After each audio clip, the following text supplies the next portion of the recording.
السلام عليكم ورحمة الله وبركاته. معكم ابن فلسطين منير الجعبري. كثير بالوطن العربي وبدول الغرب بالذات بتساءلوا لماذا الكيان الصهيوني يرتعش خوفا من الجزائر، لأنها بلد 1,500,000 شهيد، لأنها مع فلسطين ظالمة أو مظلومة، لأنها بلد الرجال،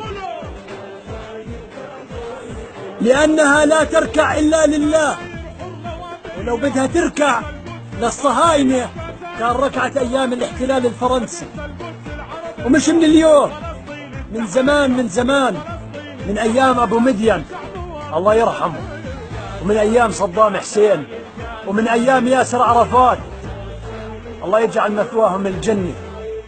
إحنا أحفادهم، إحنا ما بنخاف لا من الكيان الصهيوني ولا من غيره ولا من حلفاء الكيان الصهيوني. الجزائر ما فيها سفارة إسرائيلية، الجزائر بترفض أي معاملات مع الكيان الصهيوني لأنهم رجال. الجيش الجزائري جيش الكرامة والعزة والنخوة،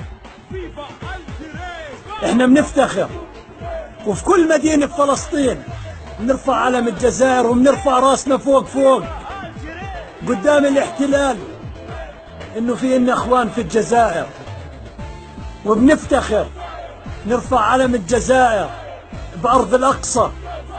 هذا فخر وعزة إلنا، إنه دائما بنفتخر بإخواننا الجزائريين، وأنا معكم